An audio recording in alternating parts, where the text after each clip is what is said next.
Hi అండి, అందరికీ నమస్కారం. వెల్కమ్ బ్యాక్ టు గుడివాడ వంటలు. ఈరోజు మన కిచెన్లో రెసిపీ వచ్చేసి ఇడ్లీ పిండితో. ఎప్పుడు ఇడ్లీలే కాకుండా ఇలా ఒక్కసారి వడలు చేసి పిల్లలకు పెట్టండి. పిల్లలైతే భలే ఇష్టంగా తింటారు. ఇంకా కావాల్సిన పని స్టార్ట్ చేద్దాం. ఇక్కడ నేను ఒక 2 కప్పుల దాకా ఇడ్లీ పిండిని అయితే తీసుకున్నాను ఫ్రెండ్స్. ఒక్కోసారి మనకు ఇడ్లీ పిండి అనేది మిగిలిపోతూ ఉంటుంది కదా, పిల్లలకి పెద్దాక ఇడ్లీ తినమన్నా కూడా తినరు, వాళ్ళకి బోరు కొడతా ఉంటుంది. అలాంటప్పుడు మీరు నేను చేసే విధంగా ఇలా వడలు చేసి పెట్టండి పిల్లలకి. 2 కప్పుల ఇడ్లీ పిండికి ఒక అరకప్పు దాకా బొంబాయి రవ్వ, అదే సూజీ రవ్వ అంటారు కదండి, అది. ఇప్పుడు ఒక మిక్సింగ్ బౌల్ తీసుకోండి. 2 కప్పుల ఇడ్లీ పిండిని ఈ మిక్సింగ్ బౌల్లో వేసేయండి. గిన్నెలోకి తీసుకున్న ఈ ఇడ్లీ పిండిని కాసేపు పక్కన పెట్టేయండి. స్టవ్ ఆన్ చేసుకొని స్టవ్ మీద ప్యాన్ పెట్టుకొని ఆ ఇడ్లీ పిండికి సరిపడా ఒక అరకప్పు దాకా ఈ బొంబాయి రవ్వను వేసుకోండి. లో ఫ్లేమ్లో పెట్టి 2-3 నిమిషాలు వేగనివ్వండి. ఈ రవ్వని మరీ కలర్ చేంజ్ అయ్యేంత వరకు వేయించాల్సిన అవసరం లేదండి, కాస్త లైట్గా వేగితే సరిపోతుంది. ఇలా మనం ఫ్రై చేసి ఈ వడల్లో వేస్తే వడ తినేటప్పుడు చాలా రుచిగా ఉంటుంది. మీరు ఇడ్లీ పిండితో వడలు చేసుకునేటప్పుడు మీకు బొంబాయి రవ్వ వద్దు అనుకుంటే మీరు కావాలంటే అటుకుల్ని వేసైనా మీరు వడల్ని ప్రిపేర్ చేసుకోవచ్చు. 2-3 నిమిషాలు వేగిపోయింది కదండి, ఇప్పుడు మనం స్టాప్ చేసేసుకుందాం. చల్లారాక ఇలా మిక్సీ జార్లో వేసి గ్రైండ్ చేసుకోండి. ఇలా వీడియో క్లిప్లో చూపించే విధంగా గ్రైండ్ చేసుకోండి. ఇప్పుడు ఈ ఇడ్లీ పిండిని తీసుకొని ఈ ఇడ్లీ పిండిలో ఈ రవ్వను వేసేయండి.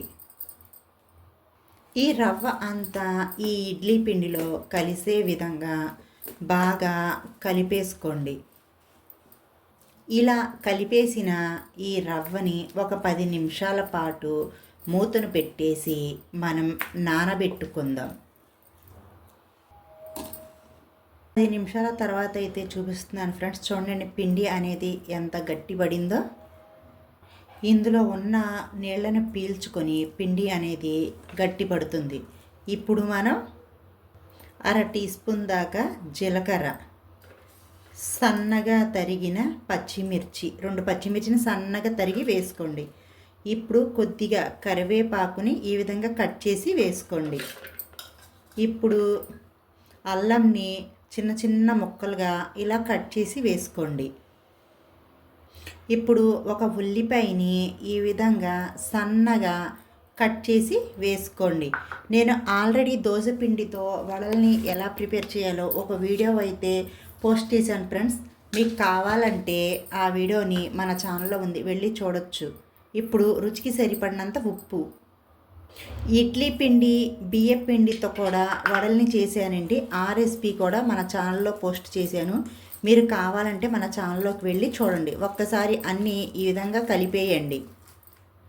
ఇప్పుడు చిటికెడు వంట సోడా మీకు కావాలంటే వేసుకోండి, లేకపోతే స్కిప్ చేయొచ్చు.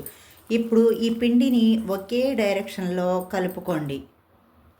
ఒక్కసారి ఈ ఇడ్లీ పిండితో ఈ వడల్ని చేసి పెట్టండి ఫ్రెండ్స్. పిల్లలైతే భలే ఇష్టంగా తింటారు.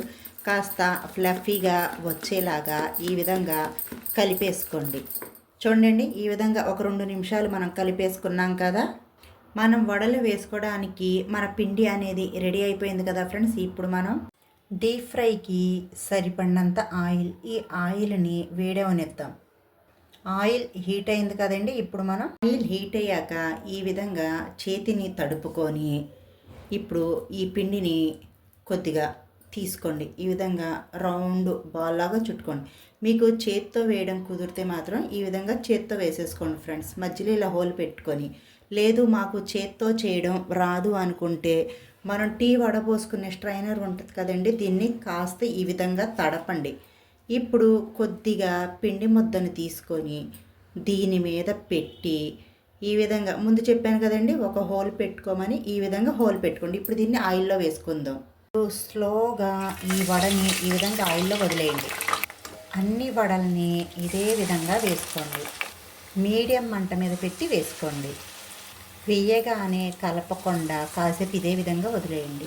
1 నిమిషం పాటు వేగిపోయాయి కదండి. ఇప్పుడు మనం రెండో వైపుకి నిదానంగా తిప్పుకుందాం. అటు ఇటు తిప్పుకుంటా కాస్త క్రిస్పీగా వేగేంత వరకు మీడియం మంట మీద పెట్టి వేయించుకోండి. హై ఫ్లేమ్ మీద పెట్టి మాత్రం ఫ్రై చేయొద్దు. మనకి పైన ఎర్రగా కాలినట్టు అనిపిస్తే లోపల మాత్రం ఉడకదు. అందుకే మీడియం మంట మీద పెట్టి ఫ్రై చేసుకోండి. అనేవి మంచి క్రిస్పీగా ఎర్రగా వేగిపోయాయి. ఇప్పుడు మనం ఆయిల్లో నుంచి తీసేసుకుందాం.